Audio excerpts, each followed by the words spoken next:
Saka chinonzi wisdom mukoma wangu Makore haisi nyaya kutaura ane wisdom ane chakati neuchenjeri nekuti aya mafruits aya zvibereko izvo. But chinonzi wisdom is the fear of the Lord. Imi maragati wisdom hamuna mukuru because kutya Mwari hamutye. Dei maitya Mwari musina kujoina musangano weZANU-PF unobhilivha mukuba, mukuuraya nekunyepera vanhu nepropaganda necharacter assassination. Yakuda necharacter assassination hatina mbobvunza zvokuti ma5 minutes chii chakadzvese izvi.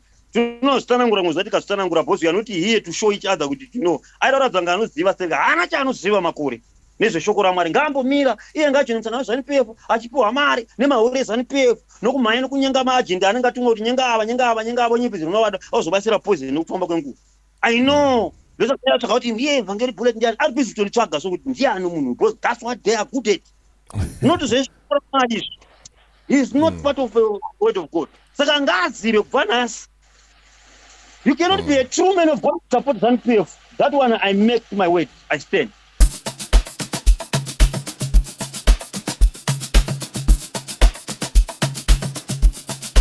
DJ Holy Vogue. Yo. You're locked into Point 5 Creative Studios, where Africa stories aren't just told, they're produced. News, politics, entertainment films that move the continent. We bring the truth, the fire, the creativity. Your world, powered by African storytelling. Point 5 Creative Studios. Point 5 Creative Studios. Point 5 Creative Studios. Point 5 Creative Studios. Okay, yesterday I managed to listen to my brother. Murundinza loud and clear. Loud and clear, Baba. I managed to listen to him. And I listen even kat 2 or 3 so that I pick every argument. I try to raise because the Bible says be quick to hear but be slow to speak. One thing can doubt in the tower Satapita Panyaya. He asked me a question. He said, I need to explain Psalms 45 verse 7, where you are saying God created, where the scripture says God is created what everything is from him, even if. And they went further to say, even in Genesis, when God created good, we are now to our but I create as we say. So we shall see. We am saying that batsire ipapo tize because Bible tauriro kuti tione kuti anokuziva ndiani. Tinoda kuti chokwadi chibude vanhu vazive chokwadi. Kuti tione who knows between the two of us. That's not my angle. Ndikangoona zvakunda zvakadaro inini ndowanzopindura ndongoignore ngisina kuzoona. Because zvokutaura shoko raMwari hazvisi competitive nature, but it's to complement the body of Christ, not to go to a competition like politics.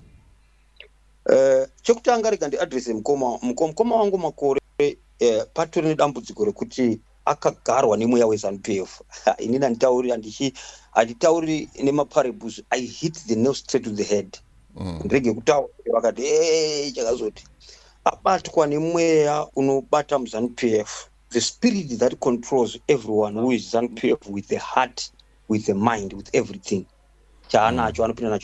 Let me expose to you the spirit of ZANU-PF. Spirit of ZANU-PF, if anyone is opposing your views, number one, what they do is to character assassinate a person. They want to make you a nobody. Whatever you speak, you are nobody. Whatever you William, you know, all those things he was mentioning. So in Indovan, that was speaker. Whether he tries to kundirambira kuti disemenda hana wisdom, I will explain to him bit maybe about maybe 10 minutes, 15 minutes will be done. You understand? Okay. So the spirit of ZANU-PF is a character assassination. One. Character assassination because they want you to be quiet, not to say a word. Then kana vakaona tovatadza kuita character assassination, they will come for you nemathreats. Vakaona kuti matete of toaramba, they will even svika palevel kuti vanoundawo pamari kuti vakunyaradze. if ukaramba izvozvo, they want to put you 6 feet under. Unoda kukuraya. That's attitude nayo. Mukatarisana zuro anga aikata assassination nini, hey evangelist what, let me explain. No one asked about the fivefold ministries kuti atitsanangurire. Haisi pane topic. And mwe yaone ZANU-PF ndekuti vanodiveta. When you are talking with something, they don't stick to the topic. They are good in diverting.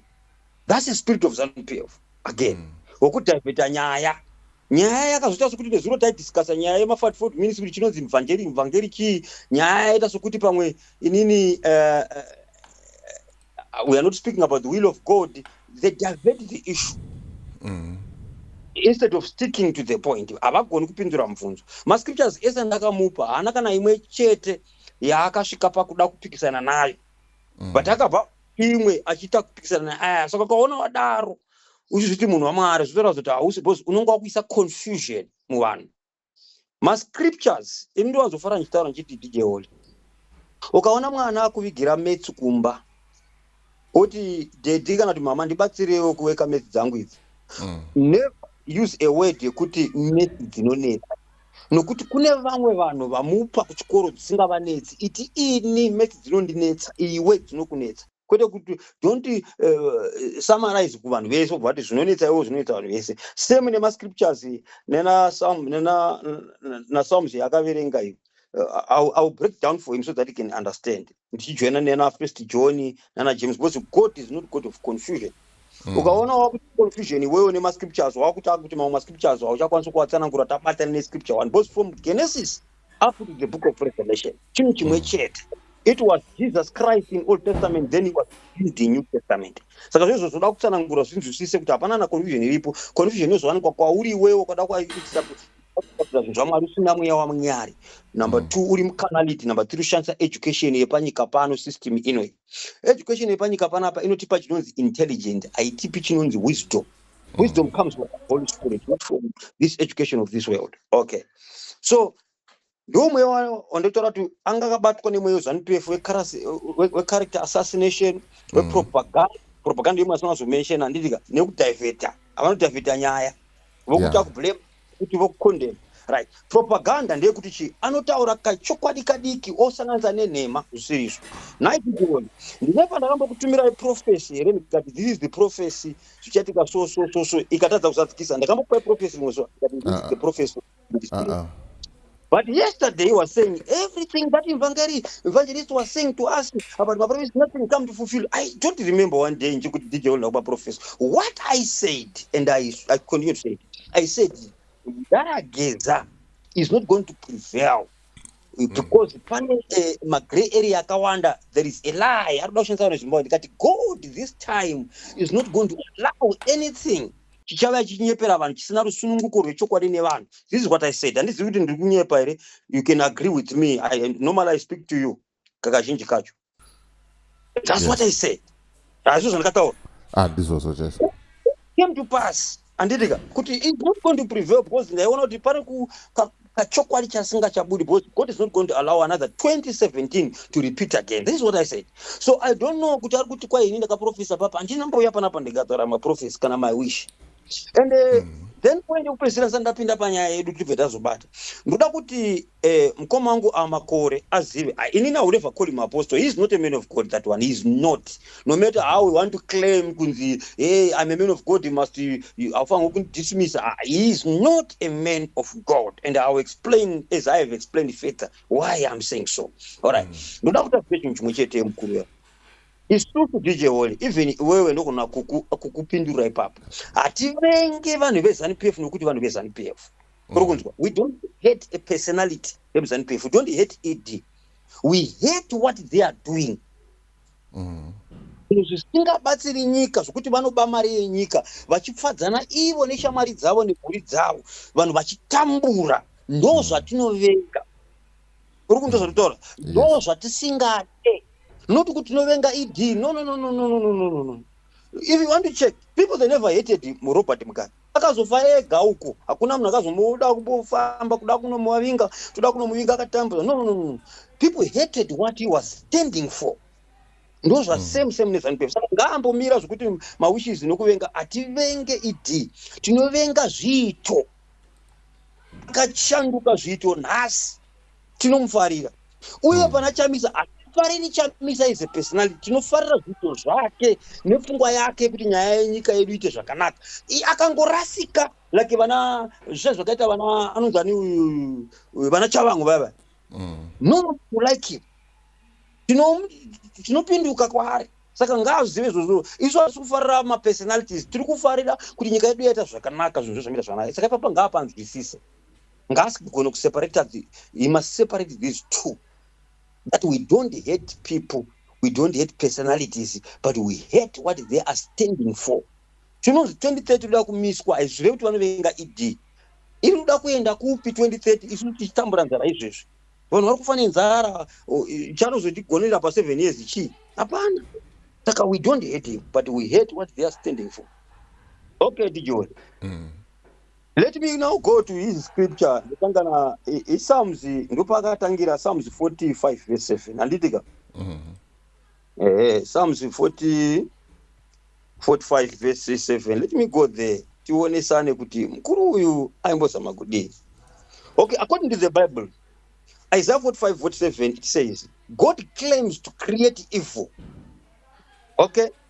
Or let me read the scripture sandaenda kwandiruda kutsanangura nanchinda naye because ndikazomhanya papo ndimukotere scripture yakaverenga ndizomutsanangura zvakanaka anzwisise. Because zvakasiya confusion kuma brothers angu mazhinji arimo nezvaakatotsanangura because hauzoshaya vanhu 2-3 ka vanorasikawo semukoma wangu makore. Vanowanika vachiteerawo zvokurasika kwaanenge achiitawo ikoko. Saka let me go to the scripture. Ndiiverenge ndizoitsanangura kuti ari kureva irapa iyi. Mapisarema 45 verse 7. Therefore God your God is the one. No, I see you.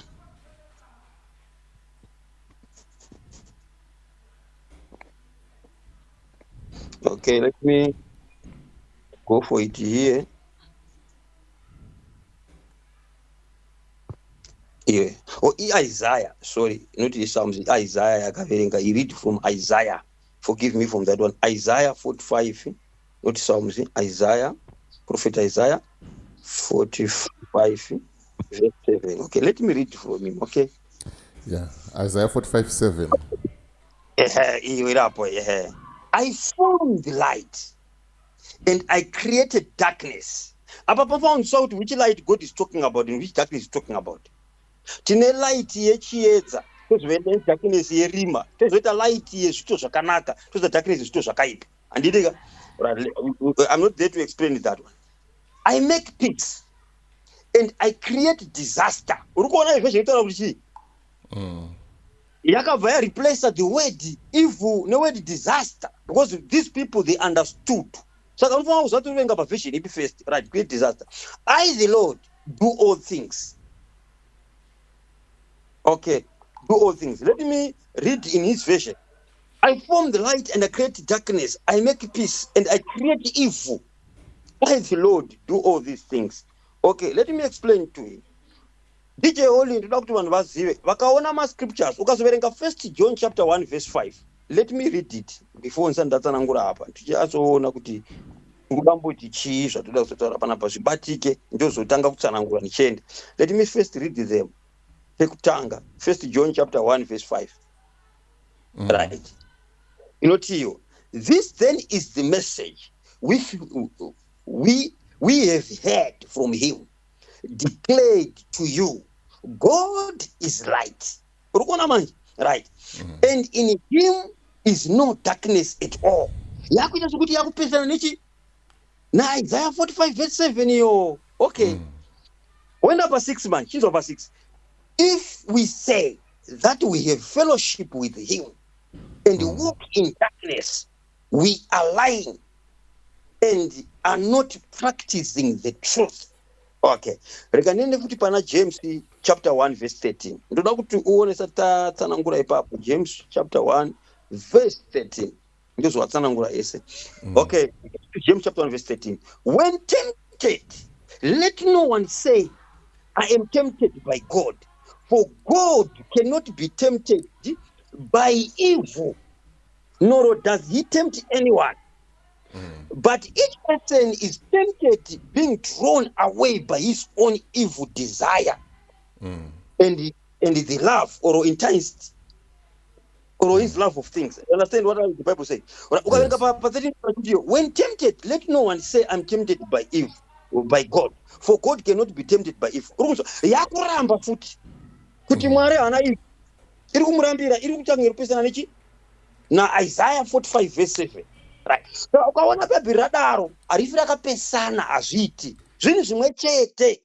But tinofanirwa kuzvitsanangura tozvibatanidza kuti zvive zvinobatika, chive nyingi zvinoreva chinhu chimwe chete chinobatika, pasik confusion. Okay. Let me go back now pana bhuku Isaiah 45. I explain to him so that he understands. Isaiah 45 verse 7 says, God claims to create evil. Right. Mabhaibheri edu echirungu aya DJ Holy. Haasiwo angari original. The textbooks akazointerpretwa nevanhu vainzwa Hebrew neLatin handitika kwazopera Greek vachizotsanangura vachisa kuEnglish. Saka uchaona kuti mamwe maword ane second meaning kuHebrew handiti in a Hebrew or Latin word anogona kusiyana, anogona kuve same sound. Let me give you an example DJ Holy. Unoziva here kuti rimwe word kuZimbabwe rinogona kureva zvinonyadzisa, but kuSouth Africa kwauri ikoko risingarevi zvimwe chete, the same meaning iri kureva word iroro riri kuZimbabwe, but rakasiyana. For example, we cannot mention that name. I think we know it. M-O-R-O. We know what does it mean in Zimbabwe in our time. Yes. Zvinhu zvinonyadzisira haritaurwe. But kuSouth Africa vanomira with a straight face, with a straight eye. Vachitaura kuti we are inviting Pastor Mbo something kuti auye kwavari, because kwavari havambonyadzi votorova maoko so achiuya. Ndiri kuti kudii? Kune a word rinoreva a different meaning from South Africans and a different meaning from Zimbabweans, but word rimwe chete from the spelling, but zvosiyana meaning. Ndo zviri pana Isaiah apa, Isaiah 45 verse 7. Word rakanzi God claims to create evil. This word evil karisa kuHebrew rinoreva ra handitika vamwe vachozoti ra vovakadash vovazoti ah.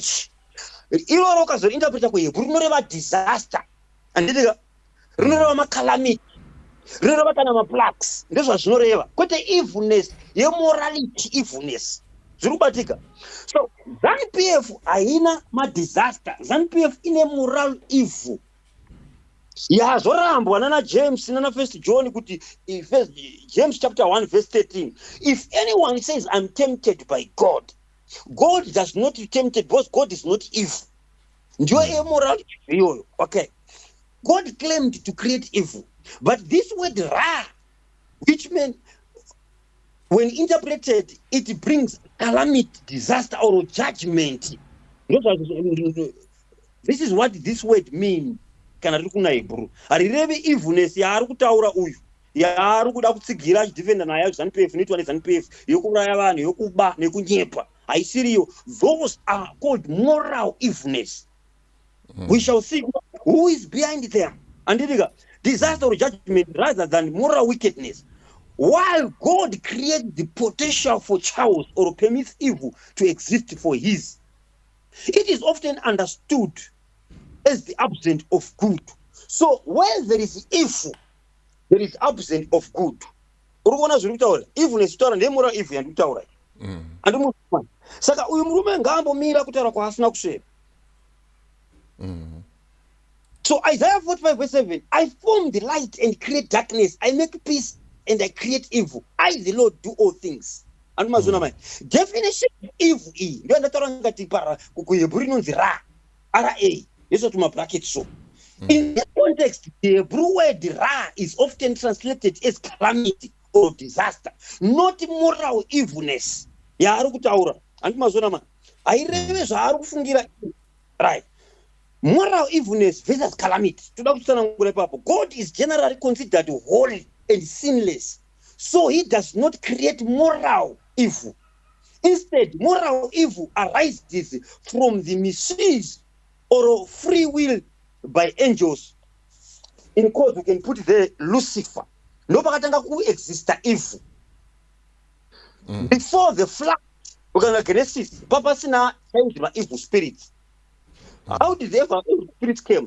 The reason why God brought the flood, it was not that even vaita chivicha tufungira zvinhu zvakawanda.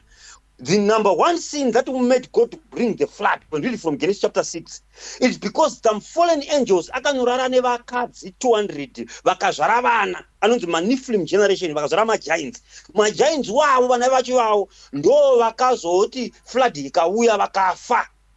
When they died, those spirits, when they resurrected, ndo akunzi ma-evil spirits. When Lucifer was behind it. Saka angazvise papa pantora ma-evil spirits. Then evilness utaura ndeyemorality inoitika nokuti Mwari paakasika munhu tijeori akatipa inonzi free will. Andi mazona manje, we are given free will. Saka ma-free will aya ndo pauriwo unogona kuchuza good or kuchuza evil. Inonzi moral evilness. Noti yari kutaura iyo evil yari kukota muna Isaiah 45:7 haisi yemoral. Evil yeword vakachaya word yokunyatotsanangura vaifanga kuisa word disaster or word calamity. We remove that word evil so that take kuve confusion. Iri muna 1 John chapter 1 verse 5 and 6 na James 1:13, 14 and 16 uchiverenga.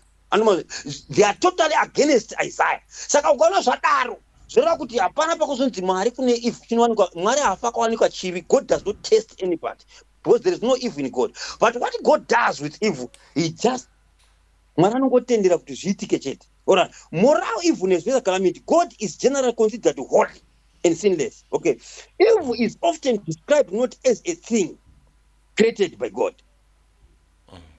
Purpose, God may use or allow evil for his purposes, such as testing, discipline, or bringing about a great good. Unaona, Mwari anotendera chinhu chakaipa ichi tijeori handiti. God can allow something evil to fall upon you so that he can test you, so that he can purify you. God only allows, but in God there is no evil. Saka ngarege kumira kuti ZANU-PF zvairi kuita zvakayasikwa naMwari neevil. Iyo ichoice yavo yegovernment yavo. Handini, tine magovernment akawanda. Tine magovernment asingafaniri kuuraya vanhu. Tine magovernment asingafaniri kubira vanhu mari achivaka nyika dzavo. Saka toti ndimo. No, this leadership, they choose because Mwari paakasika vanhu akapa choice to choose. God is not a dictator. Akatipa vanhu machoice kuti iwe unozochuza chakanaka or chakaipa. Saka moral evilness yatiri kuadresa kuti ZANU-PF haisi yedisaster. It is a moral evilness iri kuti ZANU-PF vari kusarudza izvozvo. Ende ukasarudza izvozvo Mwari haakumanikidzi but achazoita judgment pekupedzisira. Everything that you do, there is my repercussion you shall reap. For the great good. In summary, the Bible highlights God is sovereign over all things, including calamity, while placing the responsibility for moral evil on the choices of free agents.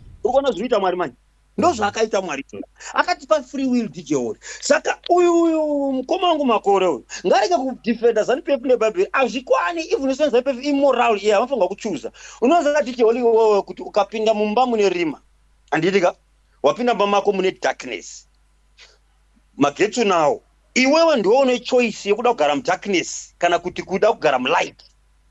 By what? By putting on the light. Handitika ukangono light rako zvoreva kuti darkness inobva disappear. The moment you put the light on, the darkness automatically disappear. Ndo same ne-evil ne-good, moral evil. ZANU-PF, they've got a choice to choose. But in every choice, there are some consequences. Either if you disobey, there is punishment. If you obey, there is a blessing. So ZANU-PF choose moral evilness arukita asi wari kutora napana pane shoko raMwari. Saka iye makore ane choice yekuti aigona kusada kutera zvikuita ZANU-PF. Ochuza zvinhu zvakanaka zvinobatsira vanhu, but he chooses to support people who are living in a moral evilness. That's not God. Hapana mwari papo, ichoice yavo, nechoice yake mkuru. Ichoice yake. At first it might seem that if God created all things, then evil must have been created by God. However, evil is not a thing like a rock or electricity. You cannot have a jar of evil. Evil has no existence of its own. It is really the absence of good. For example, DJ, wars are real, but they only exist in something else. We call the absence of death a war. Death a war.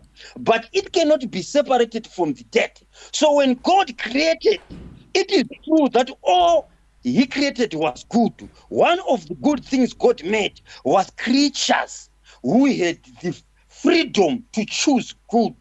In order to have a real choice, God had to allow there to be two sides, evil and good.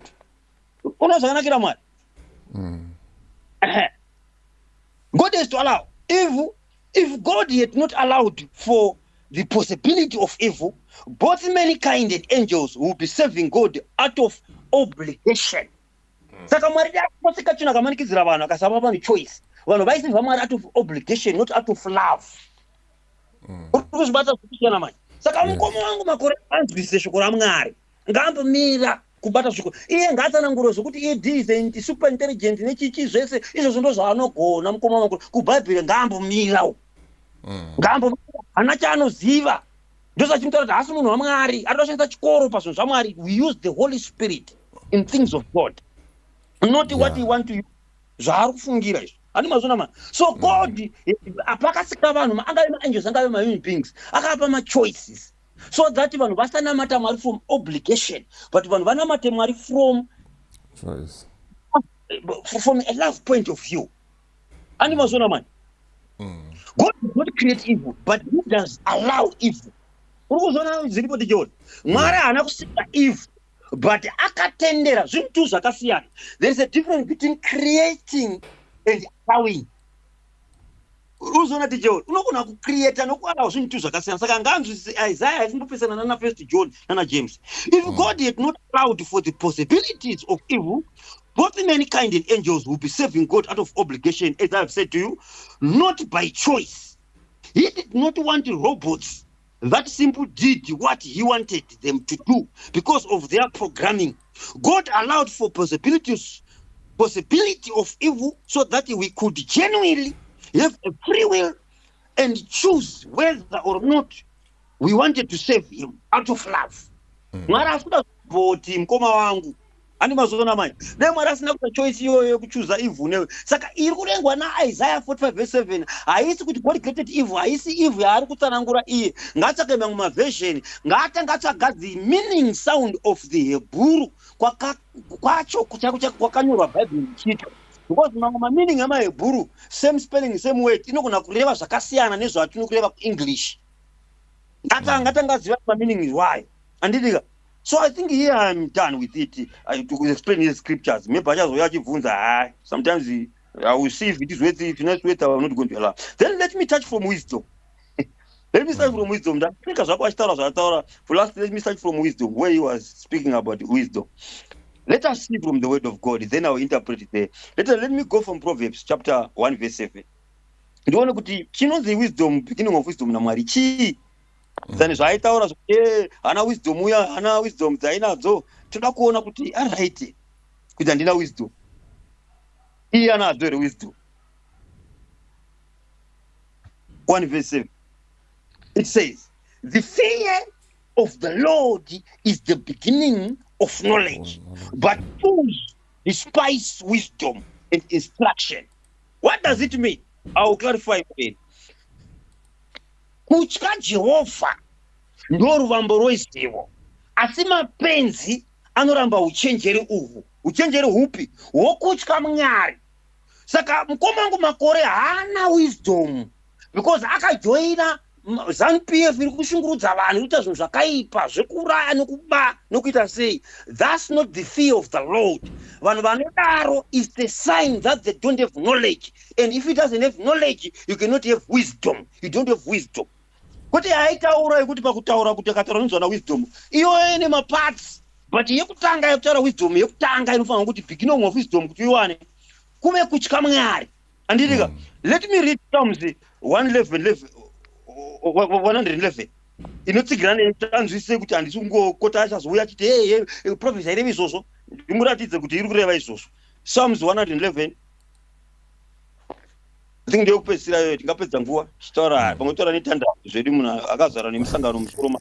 He's a politician, is not haasi wekushoko raMwari. I didn't want to do this to him. Okay, the fear, Psalms 111 verse 10, the fear of the Lord is the beginning of wisdom. Uri kuona manje yazobuda pachena iya yati the fear of the Lord is the beginning of knowledge. Iri kuti is the beginning of what?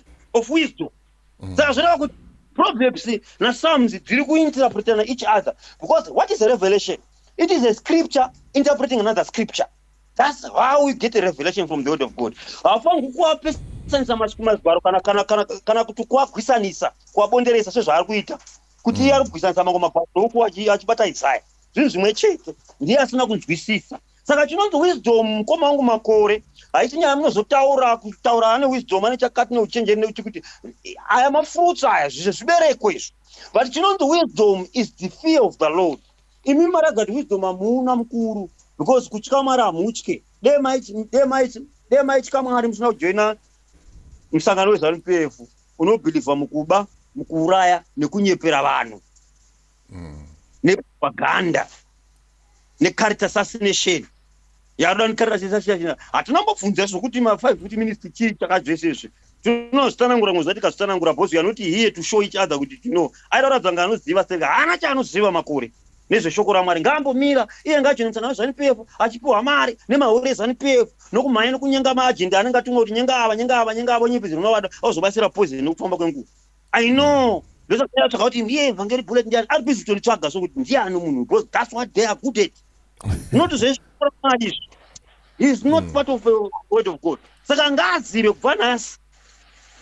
You cannot be a true man of God to support ZANU-PF. That one I make my word. I stand. Thank you, DJ Wall. Thank you very much, Evangelist, for your time. Okay. Bye. Right, mazvinzwira mega nyaya dzacho dziri kupisa nyaya dzemagwaro. Ndakangoti the best way ndeyekuzongoisa vakomana ava pamwe chete, uyu achisa vhesi vachitaurirana kuti vapedze. Don't worry, tiri kuronga, tiri kugadzira, ndonyanga tifamba nayo zvamanje manje. As for me, DJ Wally, and the rest of the crew behind the scenes, truth is bye for now. Let's meet in the next video.